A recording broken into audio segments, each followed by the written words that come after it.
الا ان اولیاء اللہ لا خوف علیہم ولا هم یحزنون۔ بعد حمد و ثناء رب الجلیل کے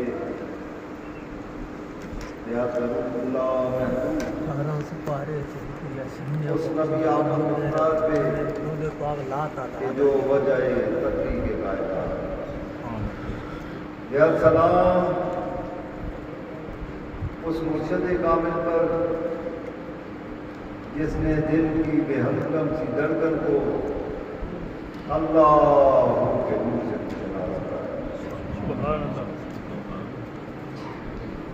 کبھی کبھی تو دستے طلب یوں ہی پڑا رہ جاتا ہے، دینے والا کچھ نہیں دیتا، ہاتھ پڑا رہ جاتا ہے۔ جب بھی میں سوچتا ہوں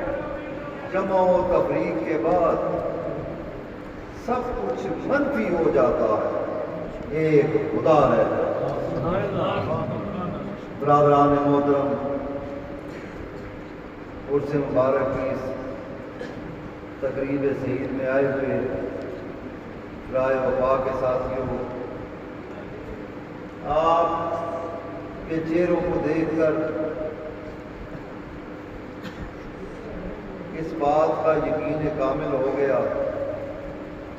آپ کا ان حالات میں سوچ میں آنا اس بات کی گواہی بن گیا کہ مرشد نے جو بیج آپ کے سینے میں اللہ کا بویا تھا وہ تناور درخت بن کر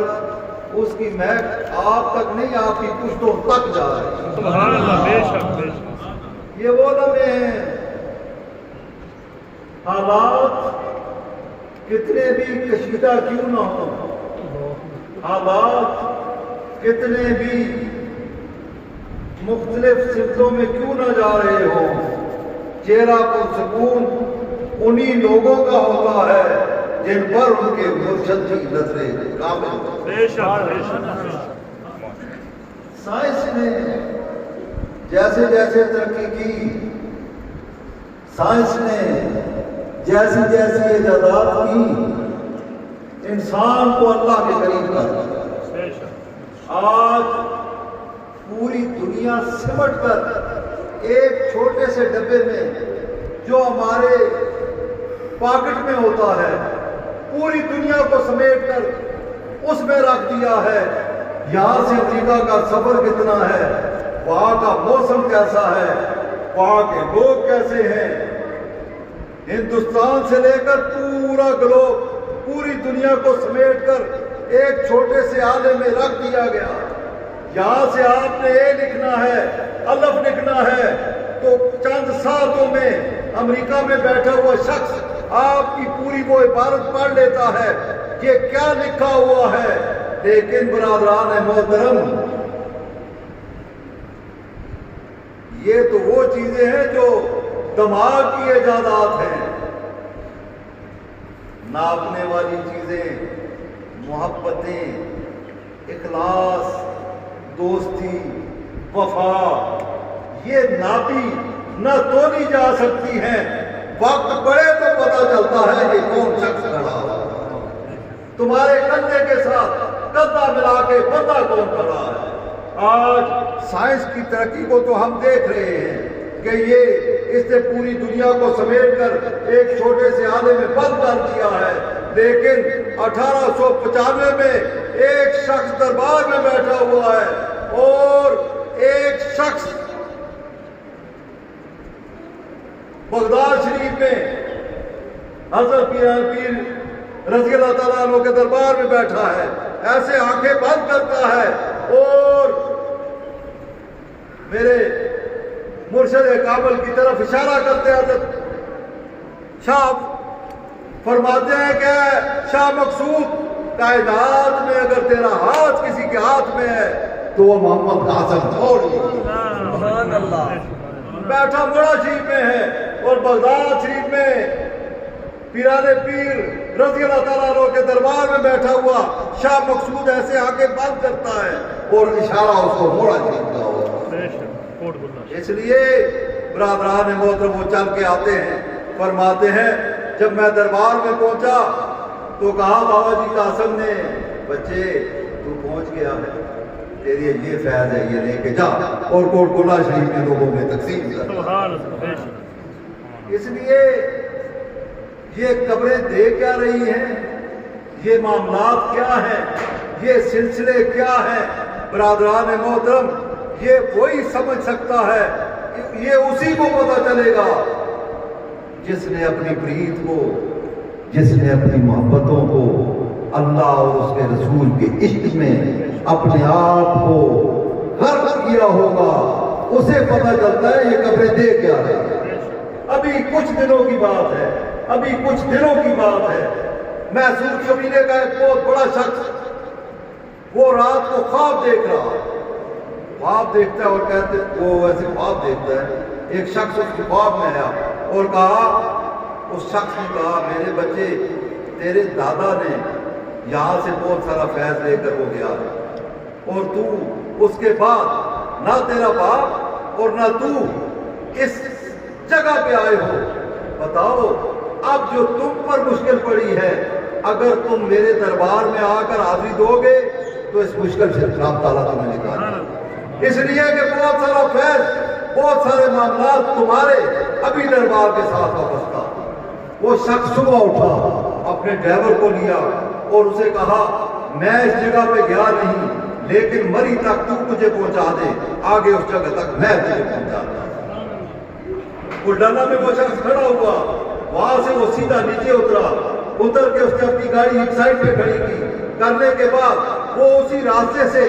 زندگی میں پہلی بار وہ شخص حضرت خواجہ پیر محمد زاہد خان صاحب کے دربار میں پہنچتا ہے، پہنچنے کے بعد وہاں پہ بیٹھ جاتا ہے، 1 گھنٹہ وہ مزار کے اوپر بیٹھا رہتا ہے، باہر نکلتا ہے، اپنے گارڈ کو کہتا ہے اللہ کی قسم جس مشکل میں میں پھنسا ہوا تھا آج میں اس مشکل سے نکل گیا۔ بس اتنی بات کی، وہ دربار میں حاضری دی، وہاں سے واپس آیا،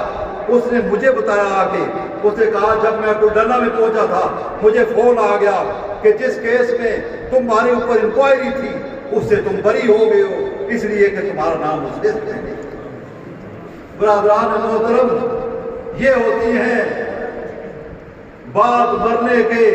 جن لوگوں نے اللہ اور اس کے رسول کے لیے اپنے آپ کو فنا کیا ہوتا ہے، ان کی قبریں مرنے کے بعد اندھیری قبریں نہیں ہوتی، نور بکھیرنے والی قبریں۔ اس لیے جہاں جہاں میں بھی تمہارا تعلق ہے، جہاں جہاں سے تم فیض یافتہ ہو، یاد رکھو نماز، زبان کی سچائی، یہ جو حالات چل رہے ہیں 1971 سے بدترین حالات اس وقت ملک میں چل رہے ہیں، لوگوں یاد رکھو جب رب نے تمہارے شرم پردے رکھے ہیں تو تمہارا کام بھی ہے لوگوں کے شرم پردے، اس لیے اب وقت وہ نہیں رہا، اب حالات تبدیل ہوتے جا رہے ہیں، انسان آئے دن ایک نئی مشکل میں پھنسا ہوا ہے، آئے دن ایک نئے معاملات میں پھنسا ہوا ہے، اس لیے ان حالات میں ذکر قائم رکھو اور اپنے مرشد کے ساتھ وابستہ رہو۔ حضرت خواجہ قاسم صادق مولوی آپ دربار میں بیٹھے ہیں اور پیر صفت اللہ ایرانی آپ تشریف لائے، آگے بیٹھے اور کہا حضور ہمیں یہ نہیں پتا، میں نے دیکھا یہ لنگر چل کیسے آ رہا ہے، اتنے ہزار بندہ آ رہا ہے اور آپ لگاتار بیل جمع ہو رہے ہیں، کھاتے ہو رہے ہیں، میرے پاس شاہ ایران نے ایک ہیرا دیا ہے، میں آپ کی نظر کرتا ہوں 7 پشتوں تک اس کا پیسہ ختم نہیں ہوگا، جتنا مرضی لنگر چلتا رہے۔ آپ مسکرائے اور کہا میرے بچے ادھر آ، بلایا، بلا کے سینے سے لگایا، لگا کر آنکھیں بند کر، اس نے آنکھیں بند کی، آپ نے لعاب نکال کر اس کی آنکھوں پہ لگایا اور کہا پہاڑ کی طرف دیکھ۔ پیر صفت اللہ ایرانی شاہ صاحب فرماتے ہیں کہ جب میں نے پہاڑ کی طرف دیکھا تو ہر پتھر ہیرا بنا ہوا چمک رہا۔ اس لیے دوستو